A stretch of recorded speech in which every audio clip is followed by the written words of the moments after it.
আজকে প্রথমেই আপনাদেরকে একটা মানি ব্যাগ দেখায় শুরু করব। যদি একটু দেখান নিচের দিকে মানি ব্যাগে কয় টাকা আসছে দেখা। এখানে 2 3। আচ্ছা, যেটা দেখানোর মূল উদ্দেশ্য দেখেন এখানে আহ 3টা নোট আছে, 3000 টাকা। তো আমার বর্তমানে ঢাকাতে যে আমি এখন চাকরি করি, আমার প্রতিদিন আমি হিসাব করে দেখছি আমার এরকম 3টা নোট লাগে। আমার একটা দিন চলতে গেলে 3টা নোট লাগে। তো এইটা কিভাবে লাগে এটা আজকে আপনাদেরকে দেখাবো এই ভিডিওতে, আপনাদেরকে এটাই আজকে বোঝানোর চেষ্টা করবো। আপনারা যারা নিবন্ধনে আবেদন করবেন বা কোন প্রতিষ্ঠান ভালো হবে এটা নিয়ে আমার কাছে অনেকে জানতে চেয়েছেন, তো সেটা বোঝানোর জন্য আমাকে এই 3টা নোটটা আগে আপনাকে এক্সপ্লেন করতে হবে, দেন আপনাকে ওইটা বুঝাতে পারবো আসলে কিভাবে আপনি প্রতিষ্ঠান চয়েস করবেন। আপনি দেখাই বিষয়টা কিভাবে হবে। এটা আমার ল্যাব রুম, এটা আগেও দেখছেন, আগেও এখানে আমি অনেক ভিডিও করছি আমার স্কুলের। তো কিভাবে কি হয় সেটা আজকে আপনাদেরকে একটু হাতে কলমে বোঝাচ্ছি, কারণ এটা বোঝা দরকার আছে। কারণ একটা চাকরি তো আপনি একদিনের জন্য নিচ্ছেন না। আপনি এই চাকরিতে ঢুকে যাওয়া মানে অন্য কোনো চাকরিতে আপনার শিফট হওয়ার সম্ভাবনা খুব কমে যাবে। কারণ এইটা এমন একটা চাকরি যে এমন একটা কমফোর্ট জোন ক্রিয়েট করে যেটা অন্য চাকরিতে আসলে সুইচ করাটা খুব কঠিন হয়ে যায়। তো আমি ধরে নিচ্ছি যে আপনি এই চাকরিতে আসছেন মানে এই চাকরিতে আরো 20 বছর 25 বছর বা 30 বছর সেবা দিবেন, এরকম চিন্তা নিয়েই আপনি আসতেছেন। তো সেক্ষেত্রে কেন এই টাকার প্রয়োজন হয় এবং কি করলে এর থেকে বেটার থাকা যায় সেটাও আমি আপনাদেরকে ভিডিওতে বলার চেষ্টা করব। প্রথমে দেখেন যে আমার কি যে এলাকাটা সেটা হচ্ছে ধানমন্ডি একটা এলাকা। তো এইখানে আমার যে বাড়ি ভাড়া লাগে,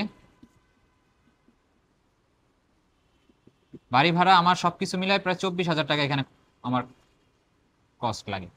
এরপরে আমার কিছু বিল টিল আছে, তো এই বিল টিল গুলো আমি এখানে লিখলাম না। তো এখানে প্রায় 6,000 টাকার বেশিই যায়, তো আমি 6,000 টাকা ধরে নিছি বিলগুলা, সবগুলো বিল নিয়ে। তো এখানে প্রায় আমার 30,000 টাকা চলে যায়। আরো বেশি হবে, আমি একটা ফিগার ধরে দিয়ে আপনাদেরকে বোঝাচ্ছি। তো 30,000 টাকা যদি চলে যায় আমার এক মাসে, তো এক মাসে মানে প্রতিদিন আমাকে এরকম একটা নোট আমার কিন্তু চলে যায় প্রতিদিন। এটা কিন্তু আমি একবারে বাড়িওয়ালাকে যখন দেই এইটা এবং এটা ভেঙে ভেঙে দেই, তার মানে কিন্তু আমার এরকম একটা নোট লাগে, একদিন এই টাকাটা আমাকে ইনকাম করতে হয়। তো আপনাকে প্রথমেই জানতে হবে যে আপনি যে শিক্ষকতার চাকরিতে আসতেছেন সেখানে আপনার এক মাসের বেতন কত। সেখানে এক মাসে আপনার বেতন হবে 12,500 টাকা বেসিক।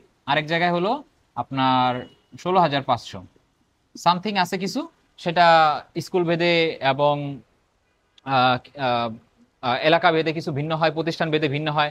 স্কুল থেকে কিছু টাকা পাওয়া যায়। তো এটা আমি বেসিকটা ধরেই আপনাকে বোঝাচ্ছি আর কি। হ্যাঁ, তো এইটাতে যেটা পাবেন এরপরে দেখেন যে এই টাকা দিয়ে আপনার এইটা কিন্তু কভার হচ্ছে না।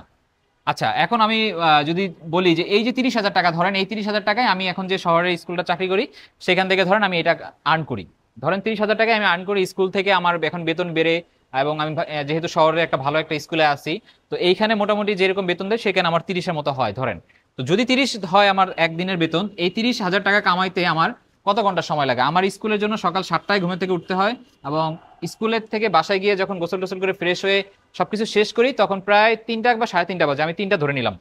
3টা, তাহলে প্রায় এখানে আমার 8 ঘন্টা, প্রায় 8 ঘন্টা সময় আমি ব্যয় করতেছি মাত্র। পার ডে আমি পাচ্ছি 1,000 টাকা। 1,000 টাকার জন্য আমি পার 8 ঘন্টা সময় আমাকে ব্যয় করতে হচ্ছে। তাহলে এই টাকাটা তো চলে গেল আমার ধরেন স্কুলের আমার এই যে বাসা ভাড়া বিল টিল দিতে, তো এটা শেষ। তাহলে আমার এখন আমি খাবো কি?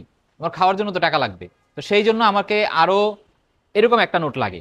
তো এইটা বলতে পারেন যে কিভাবে লাগে, একদিনে কি একটা মানুষ 1,000 টাকা খায়? না, একদিনে একটা মানুষ 1,000 টাকা খায় না। একটা মানুষ তো আসলে একা না। আপনি যখন চাকরি করতেছেন আপনার তো একটা ফ্যামিলি আছে। আপনি হয়তোবা এখন বলতে পারেন যে আমি এখন ব্যাচেলার, আমাকে পরিবার দেখতে হয় না, বাট একসময় তো আপনাকে পরিবার দেখতে হবে। আপনার পরিবারের 2টা বা 3টা মেম্বার থাকে সাধারণত। একটা পরিবার বাংলাদেশের প্রেক্ষাপটে দেখা যায় তার বাবা মা থাকে, তারপরে তার ওয়াইফ হইলে এবং বাচ্চা কাচ্চা হইলে সেখানে আরো ফ্যামিলিটা বড় হয়।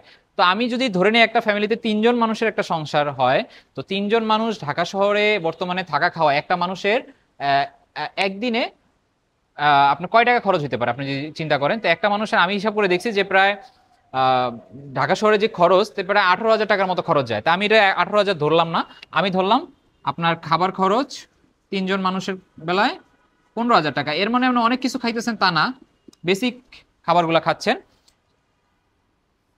15,000 টাকার আপনার খাবার চলে যাচ্ছে। আপনি বুঝছেন ব্যাপারটা? তো 15,000 টাকা খাবারের পরে দেখা যায় যে আপনার মা বাবা বা এদের মধ্যে কেউ যদি অসুস্থ থাকে, তো এইখানে প্রায় ওষুধে, যেমন আমার ক্ষেত্রে যেমন 5,000 টাকার প্লাস এটা প্লাস আমার ওষুধের জন্য খরচ যায় আমার ফ্যামিলির মেম্বারের জন্য।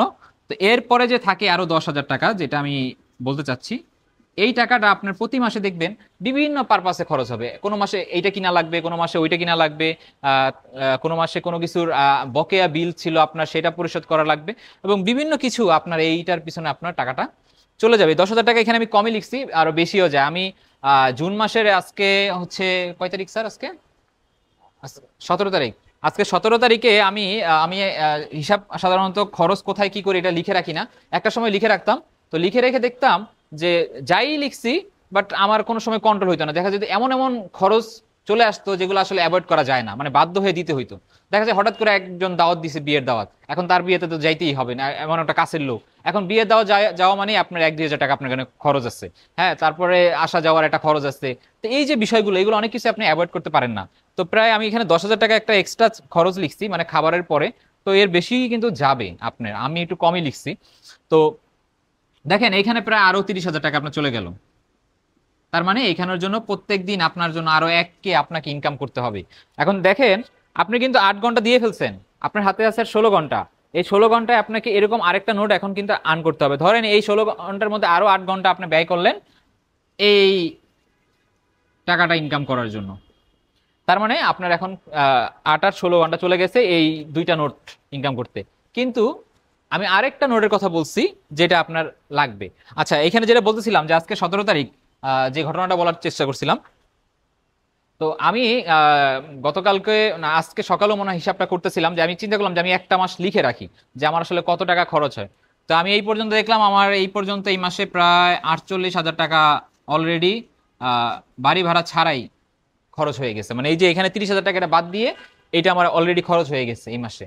হ্যাঁ, এই মাসের কোরবানি ছিল, এরকম বিভিন্ন পারপাসের কারণে একটু বেশি লাগছে। তো এখনো তো মাসের শেষ হয় নাই, মানে 17 তারিখ, আরো 13 দিন আছে, আর কত লাগতে পারে। তো এই যে বিষয়গুলো, এগুলো কিন্তু আপনার মাথায় রাখতে হবে যে এখন এগুলো আপনাকে প্রথম কেন বলতেছি, ভবিষ্যতে এটা লাগবে। তো এখন থেকে যদি জেনে না হন, এখন থেকে যদি প্রিপারেশন না নেন, এখন হয়তো বা 12,000 টাকায় বা 16,000 টাকায় আপনার সংসারটা চলবে, কারণ আপনি একলা মানুষ।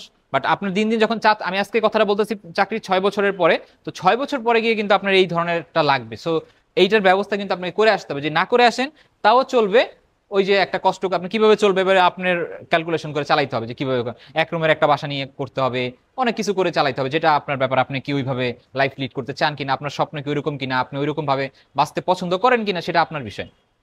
আচ্ছা, এরপরে আরেকটা নোটের কথা রয়ে গেছে, হ্যাঁ, যে আরেকটা নোট আমার খরচ হয়।